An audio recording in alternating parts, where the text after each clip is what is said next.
ঠান্ডা মাথায় আজকে রাতের বেলা চিন্তা করবা যে আল্লাহ পাক তোমাকে কি জন্য দুনিয়ায় পাঠিয়েছেন। একটু চিন্তা করবা, 1 মিনিট একটু চিন্তা করবা যে তুমি পৃথিবীতে নাই, তুমি পৃথিবীতে নাই, তুমি মারা গেছো। চিন্তা করবা তুমি মারা গেছো। এরপর চিন্তা করবা তুমি যে মারা গেছো পৃথিবীর কারো কোনো সমস্যা হচ্ছে কিনা। তুমি যে মারা গেছো পৃথিবীকে থেমে আছে? তোমার পরিবার থেমে থাকবে? তোমার শিক্ষা, তোমার বন্ধু বান্ধব, তোমার আত্মীয় স্বজন কেউ থেমে থাকবে? কেউ থেমে থাকবে না। তুমি পৃথিবীতে থাকো বা না থাকো কারো কিছু আসে যাবে না। আল্লাহ পাক তোমাকে যে পৃথিবীতে রেখেছেন একটা সুযোগ খালি দিয়েছেন, যেটা তুমি আল্লাহর দ্বীনের জন্য কিছু করতে পারো। এটাই আল্লাহ তোমার কাছে চান, আর কিচ্ছু চান না। আর কিচ্ছু আল্লাহ তোমার কাছে চান না। আল্লাহ চান তুমি একজন ভালো মানুষ হও, ভালো মুসলিম হও এবং দ্বীনের জন্য কিছু খেদমত করে পৃথিবী থেকে বিদায় নাও। এই দিন তুমি ছাড়াও বিজয়ী হবে ইনশাআল্লাহ। তুমি থাকো বা না থাকো এই দিন কিন্তু বিজয়ী হবেই। হয় তোমাকে নিয়ে হবে অথবা তোমাকে ছাড়াই হবে। জীবনের উদ্দেশ্য ফিক্স করো। জীবনের উদ্দেশ্য একটাই, জান্নাত। জান্নাত পাওয়ার জন্য যা করা দরকার তাই করতে হবে।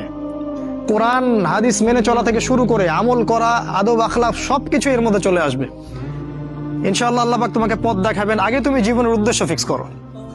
একটা কথা বলি, সবাই তোমাদেরকে বলবে জীবনে সফল হতে হবে। অনেক কথা আমি বলছি আমার ব্যক্তিগত অভিজ্ঞতা থেকেই বলছি।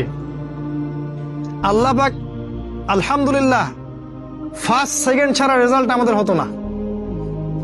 যখন থেকে আমরা বুঝতে পেরেছি যে ট্র্যাকে আমরা যাচ্ছি সে ট্র্যাকটা ভুল, সে ট্র্যাকটা ভুল, এই বুঝটা যখন থেকে আসছে আমাদের মধ্যে, আমরা চেষ্টা করছি অন্যদেরকে আমাদের শিক্ষা দিয়ে সচেতন করার জন্য। আমরাও ভুল করেছি, ভুলের উপর ভুল করেছি। আল্লাহ পাক যেন মাফ করেন, আল্লাহুম্মা আমিন। সাফল্যের সংজ্ঞা শেখানো হতো আমাদেরকে পরিবার থেকে। সফল হতে হবে বাবা, নিজের পায়ে দাঁড়াতে হবে, বাবাকে দেখতে হবে, মাকে দেখতে হবে, অমুক তমুক ইত্যাদি ইত্যাদি। বিয়ে করবি কি নিয়ে, তোর তো কিছুই নাই। বলে নাই কথাগুলো আপনাদেরকে? চাকরি বাকরি করতে হবে, প্রতিষ্ঠিত হতে হবে। শোনো, সাফল্যের একটা সংজ্ঞা দিয়েছেন আল্লাহ কোরআনে, একটাই সংজ্ঞা, সূরা আল ইমরানের মধ্যে আছে। আজকে আমি সব ডিটেলস বলার সময় পাচ্ছি না। সূরা আল ইমরানের মধ্যে আছে কুল্লু নাফসিন যায়িকাতুল মাউত, প্রত্যেকটা নফস মারা যাবে এবং কিয়ামতের মাঠে তাদের পুরোপুরি প্রতিদান তাদেরকে দেয়া হবে।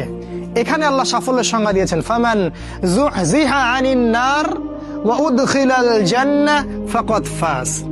ওই দিন কিয়ামতের মাঠে যাকে জাহান্নাম থেকে বাঁচানো হবে আর জান্নাতে প্রবেশ করানো হবে, ফাকাদ ফাজা, এই ব্যক্তি হচ্ছে সফল। সাফল্যের সংজ্ঞা কোথায় পাইলেন? যদি আমরা জাহান্নাম থেকে বাঁচতে পারি প্রত্যেক ব্যক্তি এবং জান্নাতে যেতে পারি, সেই সফল। এছাড়া কেউই সফল না। এই পৃথিবীর কেউই সফল না, কেউ না। সে যত বড় রাষ্ট্রনেতা হোক, পণ্ডিত হোক, বিজ্ঞ হোক, পণ্ডিত কে হয় হোক, যার দাপটে সারা বিশ্ব কাঁপে, এও সফল না যদি না সে জান্নাতে যেতে পারে। কিন্তু একজন এই ভ্যান চালক, এক রিক্সা চালক, এক আমার ওই গরিব চাচা, ওই কৃষক, সে যদি হিসাব দিয়ে জান্নাতে যেতে পারে, সে সফল। তিনি সফল, তিনি আল্লাহর কাছে পছন্দের বান্দা। অতএব জীবনের উদ্দেশ্যটাকে ঠিক করে ফেলো, এটা প্রথম কাজ। দ্বিতীয় কাজ, তোমাকে জ্ঞান অর্জন করতে হবে। দ্বিতীয় কাজ, কিসের জ্ঞান অর্জন করবে? যে জ্ঞান তোমাকে আল্লাহর দিকে নিয়ে আসবে সেই জ্ঞান অর্জন করতে হবে। কোন কোন সাবজেক্ট পড়তে হবে তোমাকে? তোমাকে প্রথমত কোরআন পড়তে হবে, তেলাওয়াত করা শিখবে, অর্থ জানবে, আরবি ভাষা শেখার চেষ্টা করো, কোরআনের আদেশ মানো, নিষেধগুলো ছেড়ে দাও এবং কোরআনের দাওয়াত মানুষের কাছে পৌঁছে দাও। কোরআনের দাওয়াত মানুষের কাছে পৌঁছে দাও এবং কোরআনের বিধান বাস্তবায়নের জন্য আল্লাহর পথে চেষ্টা করো। আর কি সাবজেক্ট পড়তে হবে? তোমাকে হাদিস পড়তে হবে, রাসূলের হাদিস, অসংখ্য হাদিস, এগুলো পড়তে হবে তোমাকে। আর কি পড়বে? ইসলামের ইতিহাস তোমাকে পড়তে হবে। ইসলামের ইতিহাস জানবে না তাহলে হীনমন্য জাতি হবে। তুমি জানবেই না তোমার এই বাপ দাদারা ছিল সিংহ পুরুষ, তুমি এটা জানবেই না। তোমার শেকড় যে এত সিংহ পুরুষ দিয়ে ভর্তি, এটা তুমি জানোই না। এজন্য হীনমন্যতায় ভোগো, মনে হয় যে আমাদের কেউ নাই, আমরা এতিম। জি না, আমরা এই বিশ্ব শাসন করেছি 100 বছর আগেও। 100 বছর আগেও এই পুরো বিশ্ব আমাদের হাতে ছিল।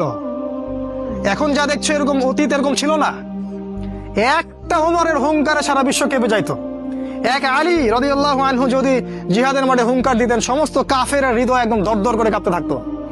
আমাদের সিংহ পুরুষ বাবারা দাদারা এরকম ছিলেন।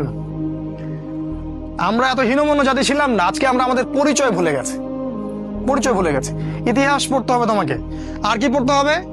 ইসলামের অর্থনীতি পড়বে, অর্থনীতি জানো না, তুমি হালাল হারাম বুঝতে পারবে না।